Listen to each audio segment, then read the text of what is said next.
ભરૂચના આમોદ તાલુકાના માતર ગામના બે યુવાનોને જમવાની લાલચ આપી જાનથી મારી નાખવાની કોશિશ કરવામાં આવતા પોલીસ ફરિયાદ નોંધાઈ હતી।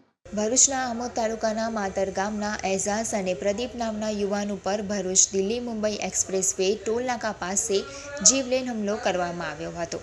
અપહરણ કરવાના ઈરાદે બંને યુવાનો ઉપર તીક્ષ્ણ હથિયાર વડે હુમલો કરવામાં આવ્યો હતો। કરજણ તાલુકાના સાપા ગામના અને વલણ ગામના અને પાદરા તાલુકાના આતી ગામના યુવાનોએ તીક્ષ્ણ હથિયાર વડે માતર ગામના યુવાનો ઉપર કોઈ જૂની અદાવત રાખીને જીવલેણ હુમલો કર્યો હોવાનો આક્ષેપ કરવામાં આવ્યો છે।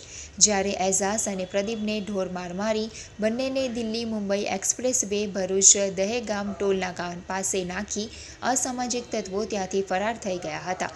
એઝાઝ નામના યુવકે તેના સગા સંબંધીને પોતાના પર હુમલો થયો હોવાની જાણ કરતાં તેઓ સ્થળ ઉપર દોડી આવી ઈજાગ્રસ્તોને પોતાના ઘરે લઈ આવ્યા હતા। ત્યાંથી આમોદ અને વધુ સારવાર માટે 108 મારફતે ભરૂચ સિવિલ હોસ્પિટલ ખાતે ખસેડવામાં આવ્યા હતા।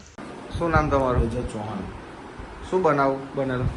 અગાઉ મને આટીના સરફરાજ મલિક એમની જોડે એક બે જણ આવીને ટોલ નાકા પર મા બેન સુધી ગાળો દઈ ગયેલ।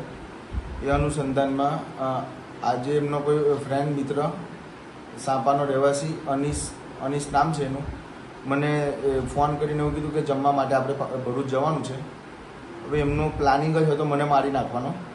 મને મારી ગાડીમાં મારી સ્વિફ્ટ ગાડી લઈને હું ટોલ નાકે ગયો। ત્યાંથી અમે ભરૂચ જવા નીકળ્યા।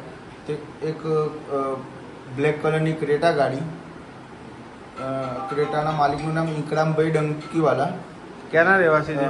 વલણના રહેવાસી। વલણ એ લોકો 5-6 જણ આવી ડેગામ ટોલ ક્રોસ કર્યા પછી મારી ગાડી ઊભી રાખી।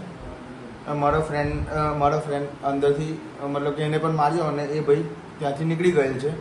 મને ગાડીમાં મારા આગળના પાછળના બધા કાચ તોડી નાખેલ, ગાડીને 50% ડેગામ ટોલ પર લોસ કરી અને મારો ત્યાં હાથ ભાગી નાખે। છડાથી ધારિયા હતા, એમની જોડે તલવાર હતી, દંડા સહિત મને બહુ મારેલ છે ત્યાં। ત્યાંથી એમની ક્રેટા ગાડીમાં મને બેસાડીને હાઈવે પર અમારો હાથ બી ત્યાં ભાગી નાખેલ છે ડેગામ ટોલ પર। ત્યાંથી મને એમની ક્રેટા ગાડીમાં બેસાડીને ઇકરામ ડંકીવાલા, પછી એમનું નામ એક મિનિટ, શહેજાદ ને સમીર સલીમ, ઇકરામ ડંકીવાલા વલણના રહેવાસી, શહેજાદભાઈ સાપાના રહેવાસી અને સમીર સલીમ સાપાના રહેવાસી। એમને મને ગાડીમાં ક્રેટામાં બેહાડીને ડેગામ ટોલ પર લાવેલ ને ગળા પર ચપ્પુ મૂકીને મને કહેતા હતા કે તું આ બધા ધંધા કેમ કરે છે, મને જાનથી મારી નાખવાની ગાડીમાં કોશિશ કરી।